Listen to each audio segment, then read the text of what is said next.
So this is Ertan Beskardes. He's the UK entrant, one of the UK entrants for the 2022 Golden Globe race.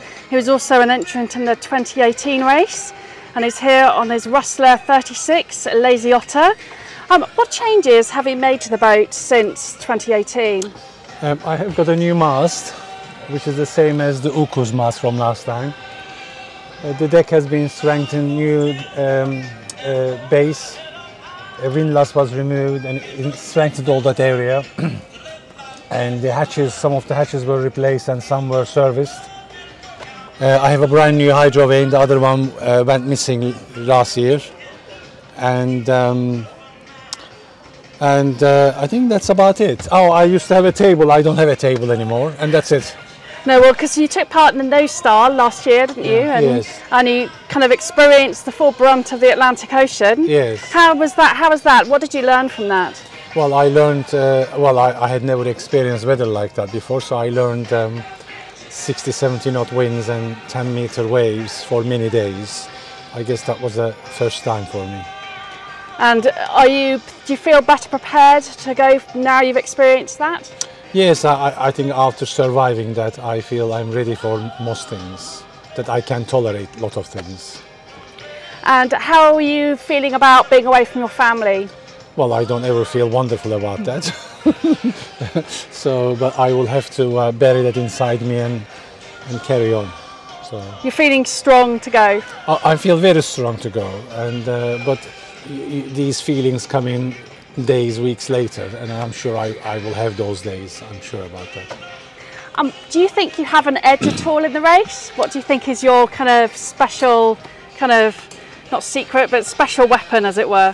Well, I don't have a special weapon. In this race there are fantastic sailors and racers and adventurers, and like Guy Waits and Damien and Simon, and so no, I don't really. It would be wonderful for me to be able to keep up with them as long as possible. That would be quite an achievement for me anyway.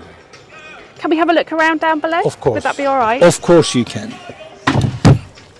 So you've got your little Dodger here that's up here to keep you protected during the worst of the Southern Ocean storms. Yes, and I like that very much. I used to have a spray hood as well, but I lost that as well, unfortunately. Okay. So down below, your bunks all set up. Yep. So lee cloth, you've got obviously the seat belts.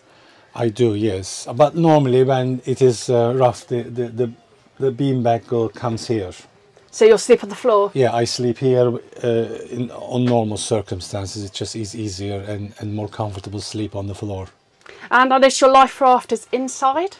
Yes, I mean, for the safety inspection, it has to be outside, which was during the safety inspection, but after the inspection was done, we are allowed to move down where we think it's best for us.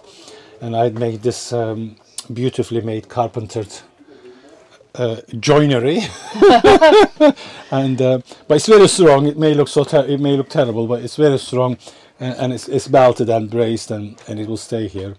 And I guess also it kind of acts as a solid kind of barrier if you're sleeping on the floor as well. That helps as well. I used to have a table for that job, but unfortunately that's gone now. So instead of a table, I have the life raft now. And then going forward, so yes, if you go forward, I guess you've got your sails there in the forepeak. Yeah, and it's not sort of packed with everything, so it is. You can get to everything very easily. And I still have a bathroom, and it is sort of usable. But at the moment I have water and bits and pieces there, but it works. Everything is operational. Because a lot of people have decided to ditch their head and go for a bucket, but yes, it's a long time to be using a bucket. I agree also. I agree also. So I have mine is usable. Good. And obviously you've got then your nav table. Yes, here. I've got my nav table and my HF, and half of the HF is here. It's all sort of waterproofed and so on, you know, and behind there, and I have a cover for that as well. And I also have a curtain here. When the weather is bad, I actually cover this area.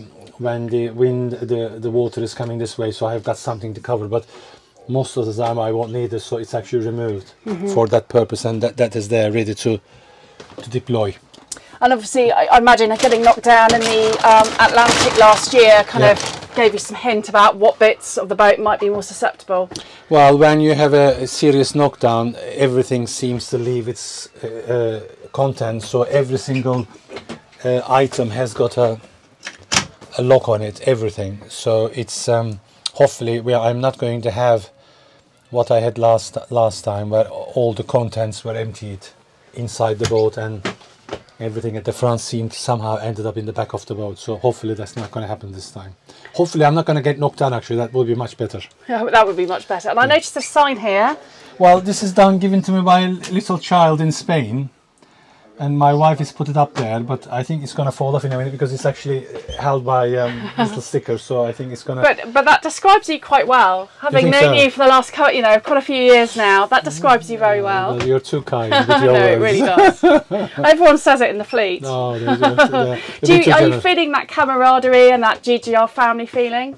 Well, there is no a competitive type of thing here. Everybody's helping each other, and some people has had serious problems, and everybody's got together and did their best for them. So it has been a very cooperative type of thing for the past couple of weeks. So it's wonderful to see that everybody is happy to help each other. Good luck, Ertan. Well, thank you. We all need some good luck.